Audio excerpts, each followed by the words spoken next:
السلام علیکم، آپ دیکھ رہے ہیں مبشر لقمان چینل. میرا نام مبشر لقمان ہے.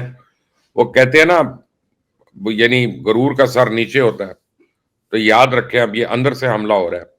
مودی کے لیے اگست ستمبر بھاری ہے.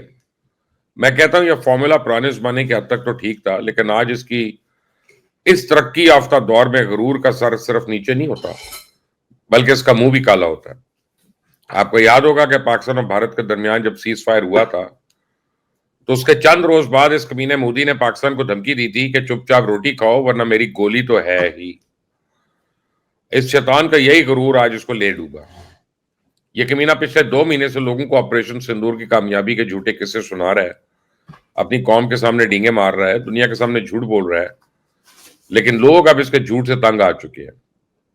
سب سے پہلے بھارتی سینا نے آپریشن سندور کی ناکامی کا اعتراف کیا. اس وقت بھارت کے ڈیفنس اٹاشی نے مودی کے جھوٹ کو ایکسپوز کیا.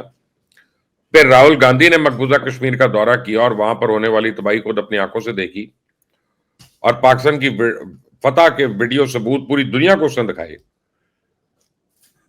میں نے چند روز پہلے آپ کو خبر دی تھی کہ آر ایس ایس نے مودی کی حمایت سے ہاتھ کھینچ لیا. اب حال یہ ہے کہ بی جے پی کے اپنے لوگ مودی کی حمایت پہ آمادہ نہیں ہیں. ان میں سے کئی کنی کترا رہے ہیں، اس کا ساتھ چھوڑنا شروع ہو گئے ہیں. بھارت میں استعفے آنا شروع ہو گئے ہیں. انڈیا کے نائب صدر کا استعفیٰ بارش کا پہلا قطرہ ہے. بہت جلد بھارت میں ایک طوفان اٹھنے والا ہے. اگست اور ستمبر مودی پہ بہت بھاری ہوں گے. مودی سرکار کو اس وقت ایک سنگین سیاسی بحران کا سامنا ہے. مودی کے خلاف بھارت کے اندر ایک پولیٹیکل پریشر بلڈ ہو رہا ہے. مودی پر اندر سے ہی حملے کی تیاری ہو رہی ہے. بھارت کے باخبر صحافیوں نے خطرے کو بھانپ لیا، مودی سرکار کو خبردار بھی کر رہے ہیں. لے سنیں بھارتی میڈیا کیا رہا ہے. اس سرکار کے لیے پہلا بڑا سنکٹ ہے اور میں اپ راشٹرپتی کے استعفے کو معمولی گھٹنا نہیں مانتا ہوں. اس میں اندر کچھ بہت زبردست طریقے سے پیچ ہے، کیونکہ ابھی تک وہ ان کا جو ہیلتھ تھی، سواستھ تھا، وہ بالکل ٹھیک دکھائی پڑ رہا تھا. کبھی بھی ایسا احساس نہیں ہوا کہ دراصل ان کی طبیعت خراب ہے. مجھے لگتا ہے کہ اندر کھانے کچھ بات ہے جس کا ابھی تک خلاصہ نہیں ہو پا رہا ہے، اور سواستھ کا بہانہ دے کر انہوں نے اپنے پد سے استعفیٰ دیا ہے. اصل میں بات یہ ہے کہ مودی کے پاس اپوزیشن کے سوالوں کا کوئی جواب نہیں ہے.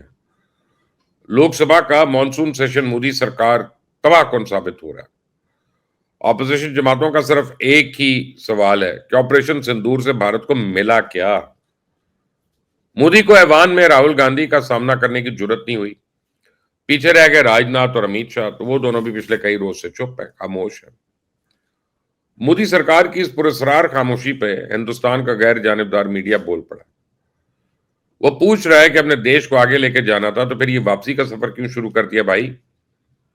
لوگ جاننا چاہتے ہیں کہ چائنا بھارت سے کیوں ناراض ہے. بھارتی میڈیا اپنی سرکار سے سندھ طاس معاہدہ توڑنے کے فوائد پوچھ رہی ہے. وہ تباہ شدہ رافیل طیاروں کا ملبہ ڈھونڈ رہے ہیں. یہ مختصر سا کلپ سنیں، آپ کو اندازہ ہو جائے گا کہ مودی سرکار کو چپ لگی بھی کیوں ہے. مودی تو 100% جائیں گے سر. اور مودی جس گریما سے اور ڈگنیٹی سے پردھان منتری پد پہ آئے تھے، ہم ہی لوگوں نے لایا تھا ان کو چن کے.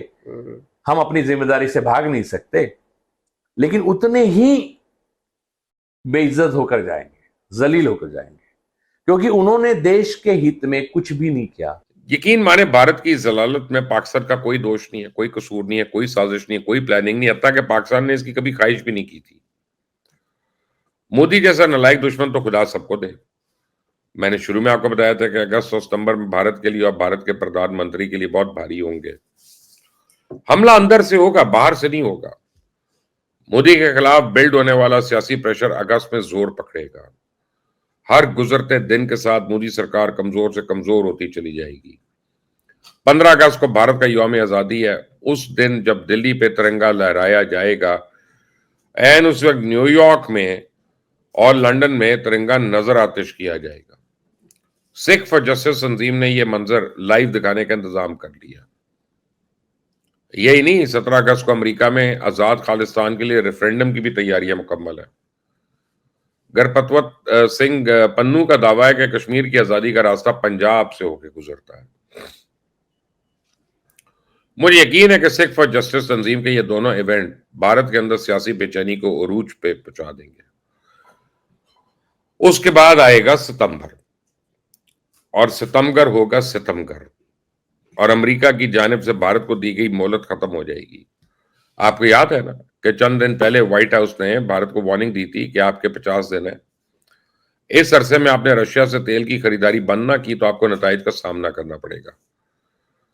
ابھی تک بھارت اس امریکی دھمکی کو سنجیدگی سے نہیں لے رہا، بلکہ مودی سرکار کا وزیر پیٹرولیم تو سرعام اس کا مذاق اڑا رہا ہے، اور ڈونلڈ ٹرمپ کے قریبی ساتھی سینیٹر لنزے گرہام نے تو کل مودی سرکار پہ واضح کر دیا کہ اس دھمکی کو ہلکا مت لو، ورنہ ہم تمہارا وہ اشر کریں گے کہ دنیا دیکھے گی۔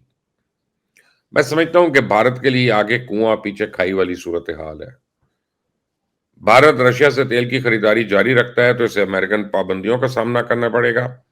امریکہ کے ساتھ ٹیرف کے معاملات تو ابھی تک حل نہیں ہوئے، اوپر سے نئی مصیبت کھڑی ہو جائے گی تو دنیا کی چوتھی بڑی معیشت کا جنازہ نکل جائے گا۔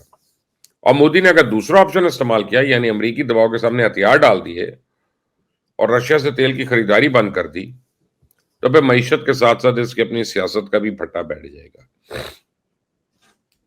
مودی اس وقت اپنی جماعت کے لیے، اپنی قوم کے لیے، اپنے ملک کے لیے بوجھ بن چکا ہے۔ اب اس بوجھ کو ذلت اور گمنامی کی دلدل میں پھینکنے کی تیاری ہو رہی ہے۔ بی جے پی کے اندر اس وقت ایک بحث چھڑ چکی کہ 75 سال کی عمر رسیدہ افراد کو اب گھر بھیج دینا چاہیے۔ بی جے پی تو دعویٰ کر رہی ہے کہ بھارت کے نائب صدر کا استعفیٰ اسی حکمت عملی کا حصہ ہے۔ اب مودی کی بدقسمتی ہے کہ ستمبر میں 75 سال کا ہو جائے گا۔ مزے کی بات یہ ہے کہ آر ایس ایس کا سربراہ موہن بھگوت بھی مودی کو استعفے کا مشورہ دے رہا ہے۔ اس عمر میں جبری استعفیٰ، اللہ کسی کو یہ دن نہ دکھائے۔ اس لیے تو میں کہتا ہوں آج کے دور میں غرور کا سر نیچے نہیں ہوتا بلکہ اس کا منہ بھی کالا ہوتا ہے۔ آخر میں بنگلہ دیش کے ایک ہیرو کو سلوٹ پیش کرنا چاہتا ہوں۔ اس ہیرو کا نام ہے فلائٹ لیفٹیننٹ توقیر اسلام۔ بنگلہ دیش میں کل جو F-7 طیارہ ایک تعلیمی ادارے کے قریب گرا، فلائٹ لیفٹیننٹ توقیر اسلام اس بدقسمت طیارے کے پائلٹ تھے۔ افسوسناک حادثہ، کئی قیمتی جانیں گئیں، اور اس بدقسمت طیارے کے پائلٹ کے پاس اپنی جان بچانے کا آپشن تھا۔ وہ آخری وقت پر بھی ایک بٹن دبا کر طیارے سے ایجیکٹ کر سکتا تھا، لیکن اس نے ایسا نہیں کیا۔ پتہ نہ کیوں۔ بات یہ ہے کہ طیارہ اگر دوران پرواز فنی خرابی کا شکار ہو جائے اور تباہی مقدر بن جائے تو ایسی ذمہ داری میں یہ پائلٹ کی ذمہ داری ہوتی ہے کہ اسے آبادی سے دور کسی ویرانے میں لے جائے تاکہ زمین پہ جانی نقصان نہ ہو۔ یہ فلائٹ لیفٹیننٹ توقیر اسلام آخری وقت تک طیارے کو آبادی سے باہر لے جانے کی کوشش کرتے رہے، اور اسی امید پہ انہوں نے طیارے سے ایجیکٹ نہیں کیا۔ آپ جائے حادثے کی فوٹیج میں آس پاس کی اونچی عمارتوں کو دیکھ سکتے ہیں، اور مجھے یقین ہے کہ پائلٹ طیارے سے نکل جاتا تو جو تباہی ہوئی ہے اس سے بہت زیادہ نقصان ہوتا۔ بہرحال بنگلہ دیش کے اس بہادر سپوت نے کئی معصوم جانیں بچانے کے لیے اپنی جان کی پرواہ نہیں کی۔ ایسے ہی لوگ قوم میں ہیروز بنتے ہیں۔ آپ دیکھ رہے ہیں مبشر لقمان چینل، اس کو سبسکرائب کریں، بیل آئیکن کو پریس کریں۔ انٹل دی نیکسٹ ٹائم، اللہ حافظ۔